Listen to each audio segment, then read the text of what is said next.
Bonjour les amis, dans cette vidéo, cette vidéo est destinée aux étudiants de licence et de master qui sont sur le point de rédiger leur rapport de projet de fin d'études.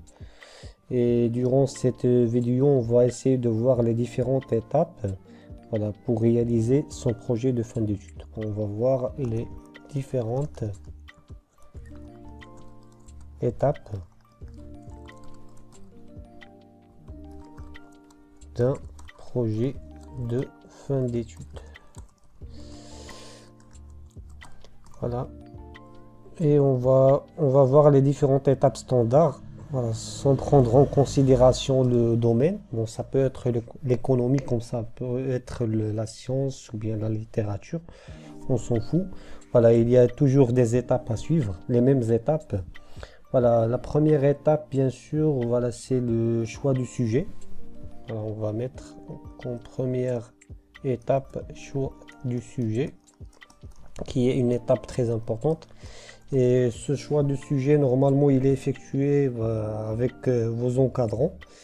Et vaut mieux que ça soit un sujet réaliste ou bien un sujet abordable, voilà, sur lequel on peut travailler et sur lequel il y a de la documentation. Un sujet d'actualité. Voilà, vaut mieux que ça, voilà, que ça soit un sujet d'actualité et, voilà, et qu'on peut, voilà, avec lequel voilà, durant lequel on peut résoudre, on va dire, on peut résoudre bien la problématique du sujet.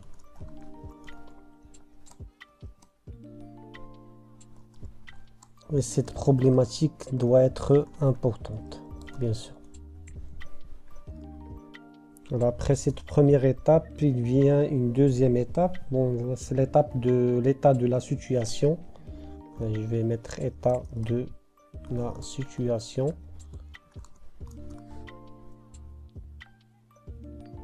Je vais mettre les étapes en rouge. Comme ça va être clair pour vous.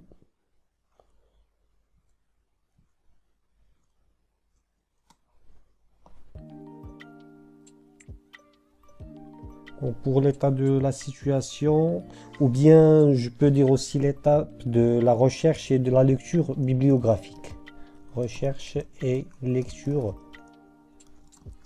bibliographique. Durant cette étape, on doit chercher les articles, voilà, les articles, les livres et aussi les mémoires qui sont déjà effectués et qui ont un rapport avec notre sujet.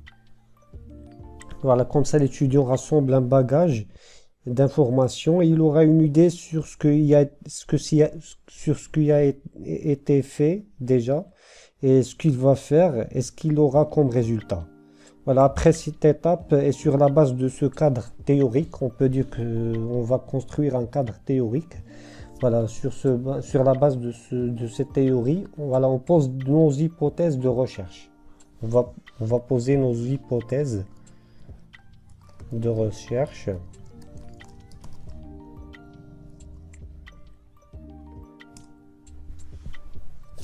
C'est comme des prévisions de ce qu'on peut obtenir après notre recherche comme résultat. Voilà, après avoir posé des hypothèses à vérifier ou à confirmer, on passe à l'étape de protocole de la recherche. Protocole de la recherche. Voilà. Durant cette partie pratique, c'est la partie pratique. Voilà, durant cette partie du sujet, voilà, on doit définir la population, on doit définir aussi l'échantillon qu'on va étudier. Voilà, on va commencer par l'identification de la population sur laquelle on va travailler et l'échantillon.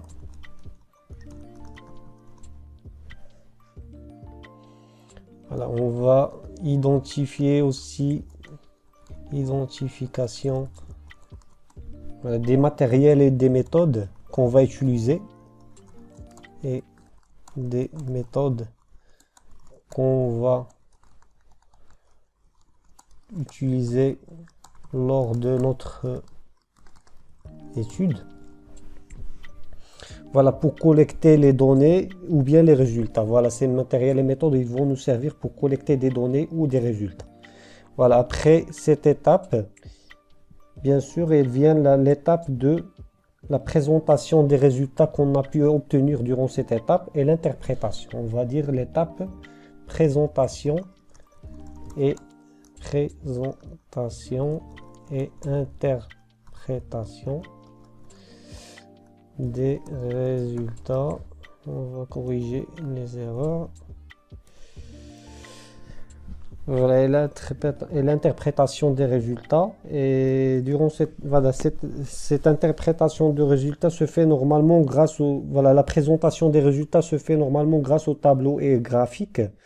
Et la lecture et l'interprétation, et se fait grâce à la statistique et à ces différents tests. Bon, voilà, et puis vers la fin, puis vers la fin du projet vient la conclusion. C'est la dernière étape, on peut dire. Conclusion.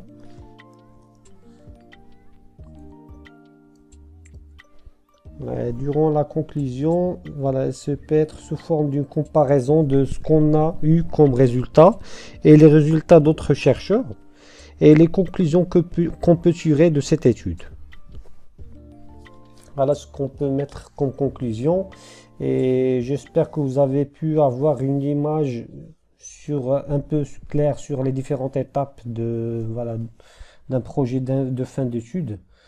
Et n'hésitez pas à liker la vidéo et à vous abonner pour plus de tutoriels. Et si vous avez des questions ou bien des idées que vous voulez qu'on aborde lors d'une prochaine vidéo, n'hésitez pas à me laisser ça en commentaire.